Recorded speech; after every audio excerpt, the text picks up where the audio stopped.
All right, anime fam, today we're diving headfirst into the messy, unhinged, sometimes absolute fire corner of anime. Isekai Harem. Not the obvious picks. These are the ones that hit different when you actually sit down and watch them. Let's go. We begin with number 10, Conception. You think this is just another trash tier isekai? Yeah, that's the lie. Conception looks like it crawled straight out of a late-night anime block, and I'm gonna be honest with you. That's exactly why it works. The premise is wild from minute one. The MC gets dragged into a fantasy world where the fate of everything depends on forming romantic bonds to create star children. Yeah, I said it. Buckle up. What makes Conception memorable isn't polish, it's commitment. The art style is bright, bubbly, and unapologetically anime, with character designs that scream early 2010s fantasy VN energy. The OST leans playful and cheesy, but that actually enhances the absurdity. It never pretends to be deep. It embraces the nonsense. Character dynamics are where the fun lives. Each heroine leans hard into a specific archetype, but the show lets them bounce off each other in surprisingly entertaining ways. Watching the MC juggle confusion, embarrassment, and accidental competence is half the charm. If you want something chaotic, dumb, and weirdly entertaining when your brain is fried, don't skip this. This is Emmaverse Anime. Watch this video to the end and hit that subscribe button now. Moving on to number 9, Master of Ragnarok and Blesser of Einherjar. Ever wondered what would happen if a modern kid aura farmed his way through Norse mythology using Google knowledge?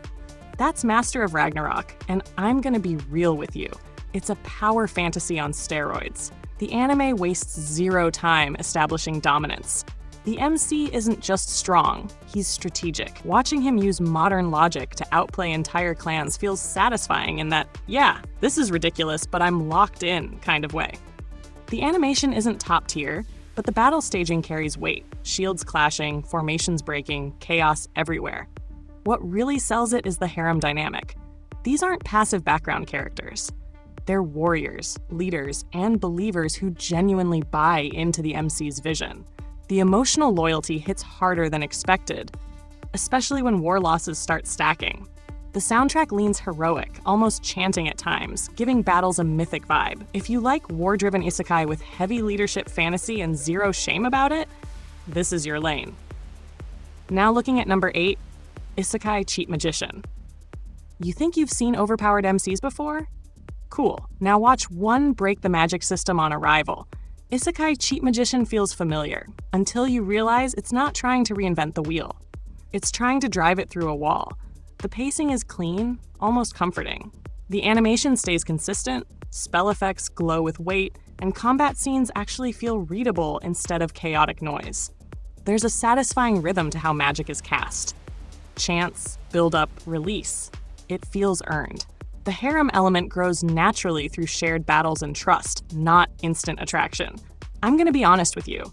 The emotional beats land harder than expected. There's a sense of companionship rather than conquest. Sound design is underrated here. Spells crackle, explosions feel heavy, and quiet moments breathe. If you want a chill but confident isekai that doesn't exhaust you, perfect late-night watch.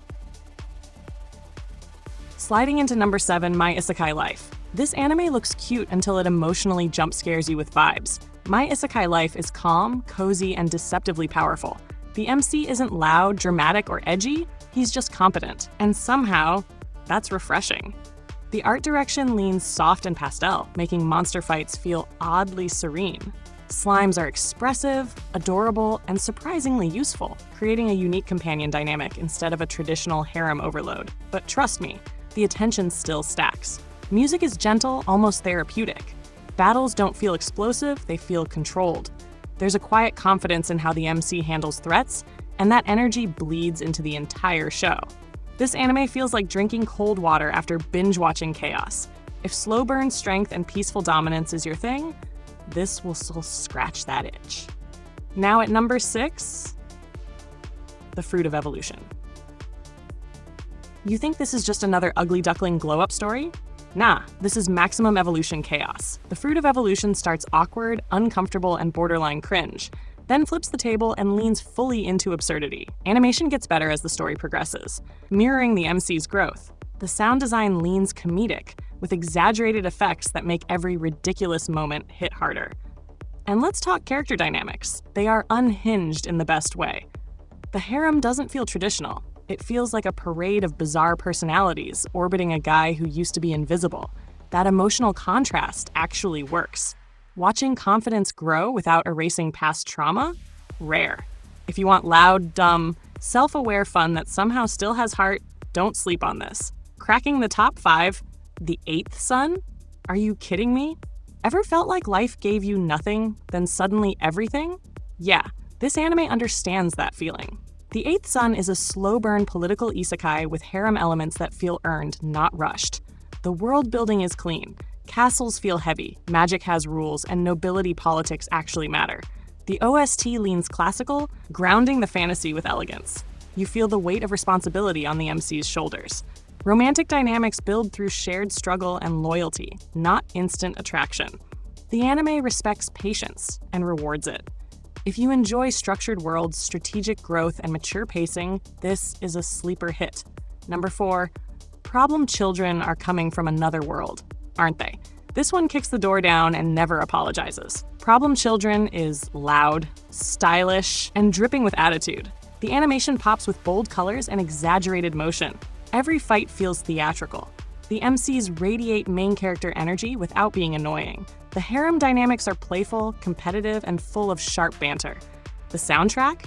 Absolute fire. Hype tracks that amplify chaos. This anime feels like flexing just because you can. If you want zero restraint and maximum personality, press play immediately. Number 3, The Familiar of Zero. You think you know tsundere chaos? This is the blueprint. The Familiar of Zero blends comedy, romance, and isekai in a way that still holds up emotionally.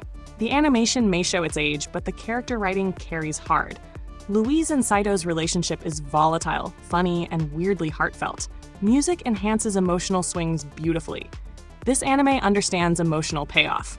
If you want classic harem tension with genuine attachment, this is mandatory viewing. Number 2, Harem in the Labyrinth of Another World. I'm gonna be honest with you, this one is not subtle. At all. But beneath the spice is a grounded, methodical isekai that respects progression. Dungeon crawling feels dangerous. Sound design emphasizes tension. Footsteps echo, monsters snarl. Relationships grow slowly, deliberately, and with emotional realism. If you want mature isekai with zero hand-holding, this will grip you. And finally, number 1, The Strongest Sage with the Weakest Crest. You think reincarnation anime are predictable? This one laughs at that assumption. The MC comes back calculated, ruthless, and fully aware of the system, and abuses it expertly. Magic battles feel crisp. The OST pumps adrenaline. The harem respects intelligence, not just strength. Watching the MC dismantle outdated beliefs is pure satisfaction. If you love dominance done intelligently, this deserves the crown. All right, which one did I rank too high? Which E should have been number 1? Drop your hottest takes below, I know you've got them. Let's argue respectfully, or not.